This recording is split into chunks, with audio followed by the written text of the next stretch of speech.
Hey, 42 here. When we imagine Victorian London and hear the name Jack, certain images immediately spring to mind. Sharp knives, pools of blood, groups of annoying tourists taking guided tours around Whitechapel.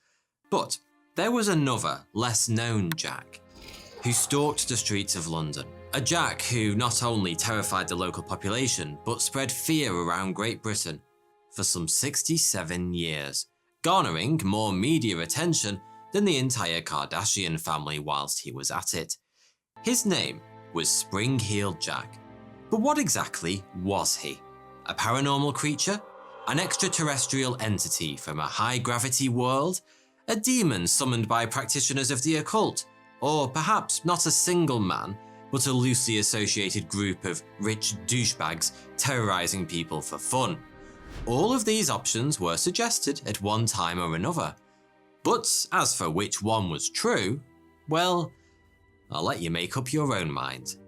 The legend begins in 1837, when stories began to circulate of young women being accosted by a demonic creature on the streets of London. One of the first recorded accounts was made by Mary Stevens, a servant girl who was mauled by a terrifying figure whilst walking home through Clapham Common. According to Mary, the figure jumped out at her from a dark alley, grabbed her arms with his claws, which she later described as cold and clammy like those of a corpse, and started to rip at her clothes. When Mary screamed in terror, the stranger fled into the darkness. This, as we'll find out, was very much a feature of the apparition's work, the fleeing. He only seemed to be in it for the scares. The following day, a similar incident occurred in the same area. Midway through the attack, the strange figure once again fled the scene, jumping in front of a passing carriage, causing the coachman to lose control and crash. The mysterious figure made his escape by leaping over a 9-foot wall in a single bound. Cackling all the while with high-pitched laughter, the legend of Spring-Heeled Jack was born. But who was he? What was his motive? And why wasn't he snapped up by the local basketball team? On the 9th of January, 1838, Sir John Cowen, Lord Mayor of London, revealed he had received an anonymous letter claiming that some individual from the highest ranks of life had accepted a wager to visit the villages of London in 3 different disguises: a ghost, a bear, and a devil, and that the unmanly villain had succeeded in depriving several ladies of their senses already. The story was reported in the Times on the 9th of January 1838, and within a few days Cowen had received hundreds of letters from all around London: Hammersmith, Stockwell, Brixton, Camberwell, Vauxhall, Lewisham, Blackheath, also complaining of similar wicked pranks. The Lord Mayor dismissed the more outlandish reports as imaginations running wild, and he had a point, because some of them are what psychiatrists might describe as absolutely batshit crazy, but others were much more difficult to just explain away.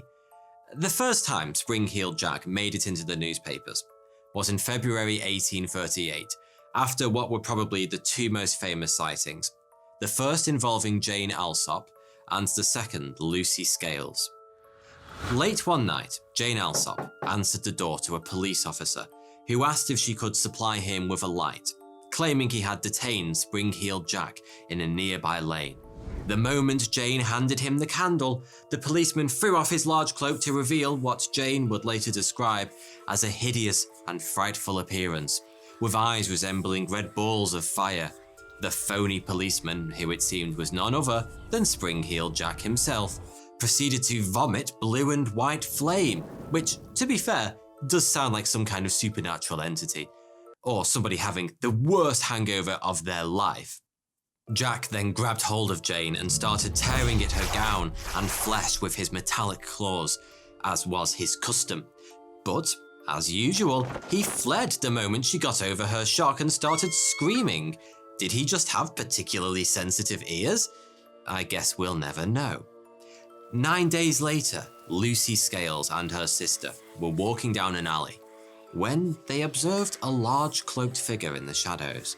As Lucy approached him, He spurted blue flames in her face, which shocked her so much that she instantly dropped to the ground and had violent fits which lasted for several hours. Yeah, can't really blame you, to be honest, Lucy. No sooner had the Times reported the attack on Jane Alsop, there was a follow-up story featuring an individual by the name of Thomas Milbank, who had been heard in the Morgan's Arms immediately after the attack, boasting that he was Spring-Heeled Jack. He was swiftly arrested and tried at Lambeth Street Court, but was never prosecuted because of his cast iron alibi. You see, Jane insisted that her attacker had breathed fire, and Tom insisted he couldn't do that. Case dismissed. We can only assume Thomas Milbank and O.J. Simpson had the same lawyer. After all this publicity, it's fair to say Spring-Heeled Jack, whoever he was, had become one of the most infamous characters of the period. The attacks were not only regularly reported in the newspapers, they also elicited a huge police response and even attracted the attention of a few vigilantes hoping to be the first to detain the Phantom. Even the 70-year-old Duke of Wellington went out to look for Jack on horseback, armed to the teeth. But then he was always looking for the slightest excuse to shoot someone. Jack continued to capture the public imagination, and sightings started to spread out across the country. On the 14th of April 1838, the Brighton Gazette published a story about a gardener in Rose Hill, Sussex, who had been terrified by a bizarre creature that looked like a bear or some other four-footed animal. Apparently, the creature ran along the garden wall on all fours before chasing the gardener around for some time. These reports of Jack as some kind of supernatural, furry animal were relatively common. In Hammersmith, he even popped up dressed as an immense baboon. I guess even demonic apparitions need to have hobbies. Such was his fame that pretty much whenever a strange figure appeared, particularly one with a good leap on him, people were quick to jump to the obvious Spring-Heeled Jack conclusion. In 1877, witnesses spotted a horrific, sinister creature with one flashing eye, leaping around near a canal in Neverton, Birmingham. They immediately decided it was Spring-Heeled Jack, of course, and so they called the police, who surrounded the demon and somehow found a way to detain it. It was at that point, however, they realised the demonic beast they had captured was in fact none other than Joseph Darby, future world spring jumping champion, who'd been out training at night in a miner's helmet with a flashlight on. After some hasty apologies, Darby was released without charge. Jack was also worming his creepy way into popular culture, with plays about him being performed in low-cost theatres around the country. Even the devil in Punch and Judy shows was renamed Spring-Heeled Jack for a while. He also quickly became the subject of many penny dreadfuls, the cheap serial literature of the time, in which he was portrayed as everything from a jilted lover to a supernatural entity. He was often illustrated as a devil-like figure with a goatee beard, horns, pointy ears, flashing fiery eyes, and literal springs on his boots. In one particular volume, Jack was reimagined as a kind of Victorian Batman, using various ingenious weapons and gadgets to fight crime, and presumably driving around in the Jackmobile. Oh, and by the way, just like Bruce Wayne, Jack's alter ego, the Marquis, was also a rich, privileged playboy with far too much time on his hands. The story was probably inspired by the third Marquis of Waterford, Henry de la Poer Beresford, who was thought by many to be the real Spring-Heeled Jack at the time, otherwise known as the Mad Marquis. Beresford was basically the Charlie Sheen of his day. In fact, he partied so hard that the phrase, "to paint the town red," comes from a particularly heavy night of drinking the Marquis spent with a bunch of mates, which culminated in them running around the Leicestershire town of Melton Mowbray, quite literally painting the buildings red. And if you want to delve a little deeper into that particular story, it's all detailed in my book, Stick a Flag in It, available on Amazon, link in the description. So yes, the penny dreadfuls vastly exaggerated the stories of Spring-Heeled Jack for reasons of entertainment, but it was this version of the spring-heeled villain who slipped off the pages and found his way back into the real world. Parents would invoke him as a kind of bogeyman to keep their kids in line by telling them Spring-Heeled Jack would leap up to their bedroom windows in the night and peer in at them if they didn't behave, which is enough to make a fully grown adult wet the bed, never mind an impressionable young child.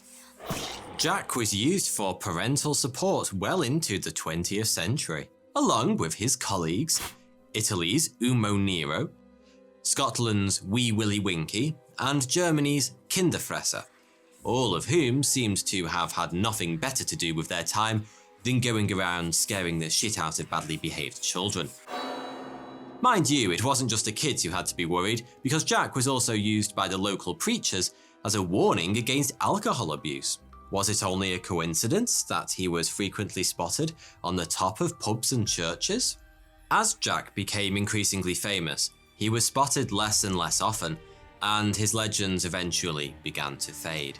Until the 1870s, that is, when the sightings suddenly started up again. In November 1872, a report in the News of the World claimed London was in a state of commotion due to a mysterious figure known as the Peckham Ghost, who many people believed was none other than Spring-Heeled Jack himself, the malevolent trickster of the previous generation. If that was true, old Jack was certainly doing some mileage, because similar stories were coming out of Sheffield too, in the form of the Park Ghost. Once again, the popular opinion was that this spectre was in fact the ever-youthful Spring-Heeled Jack, up to his old mischief. One of the most notable stories to come from this period took place in the Aldershot Army Barracks. One night in August 1877, a sentry's attention was caught by an unexpected figure in the darkness. When the soldier ordered the creature to halt, it advanced towards him, slapping him around the face several times. The soldier, who apparently had a rather short temper, opened fire. He snapped off several shots in quick succession, but the bullets were ineffective, and the figure disappeared, leaping into the night, covering a great distance with astonishing bounds. Lord Ernest Hamilton, who was part of the regiment, wrote about the incident in his memoir 40 Years On. He also claimed that Jack appeared several more times when they were barracked in Colchester in the winter of 1878, and that the panic was so great soldiers were ordered to shoot Spring-Heeled Jack on sight. Mind you, he also thought that each occurrence could have been a prank carried out by his fellow officer, Lieutenant Alfrey, so it's hard to know how seriously we should take those accounts. Whether or not the lieutenant had been busy pranking his fellow soldiers all along, he certainly couldn't have been responsible for all the sightings up and down the country since 1837. That kind of dedication to pranking would put the cast of Jackass to shame. Anyway, all weird things must come to an end, and Jack seems to have concluded his creepy career in Liverpool. In 1888, he was spotted on the rooftop of St. Francis Xavier's Church in Everton, and in 1904, he gave his final curtain call in nearby William Henry Street. Perhaps the Scousers stabbed him. So, to come back to our original question, who or what was Spring-Heeled Jack? Skeptical investigators have always been in favour of the mass hysteria theory, whilst what we'll call more creative individuals put Spring-Heeled Jack into the category of phantom attackers, creatures who may look human but display supernatural abilities and are never identified or captured. Others feel that some Jack sightings may be explained by night hag syndrome, where the sufferer becomes aware of a supernatural presence in his bedroom, usually pinning him down and preventing him from moving. The night hag was also sometimes described as the nightmare, which is where we get the modern word that's caused the residents of Elm Street so much hassle over the years. Then again, maybe there's just something in the name. In urban legends and folklore, the name Jack pops up everywhere. There's Jack in the Green, the sinister green man featured in May processions, who pretends to die and then leaps back to life. There's the Welsh character Jack O'Kenschurch, who took out a contract with the devil. There's Jack Sprat, Jack and Jill, Little Jack Horner, Jack Be Nimble. Oh, and let's not forget about Jack in the Box, the highly disturbing toy which became popular during the 1930s. A creepy toy by the name of Jack that literally springs out at you? Coincidence? Actually, yes, but hey, I had to mention it. Whoever or whatever he was, Spring-Heeled Jack is still very much with us, at least in pop culture. Interestingly enough, he isn't always portrayed as the villain either. During the Second World War, Czechoslovakia had their own version of Jack, Perak the Springman of Prague, an Eastern European Captain America who fought the Nazis in a series of popular superhero cartoons. And in Philip Pullman's 1989 graphic novel, Spring-Heeled Jack, our hero rescues a group of orphans, which is a far cry from his origins, terrifying innocent young women in dark alleyways. Jack has also popped up in the gaming world. He was a character in Assassin's Creed Syndicate, and a pair of his boots appear in the Elder Scrolls IV Oblivion, allowing the player to leap significantly higher than normal. Jack has occasionally made his way onto TV too. He was a minor character in the 2015 series Jekyll and Hyde, and a 2016 episode of Houdini and Doyle features the eponymous duo investigating several new Spring-Heeled Jack sightings. With that kind of media presence, it's a pretty good bet we haven't seen the last of Spring-Heeled Jack, and we can only wonder when and where he'll pop up next. Thanks for watching. You can now buy my new book, Stick a Flag on It, on Amazon, or get the audiobook on Audible. You'll find a link to both in the description below. Thank you.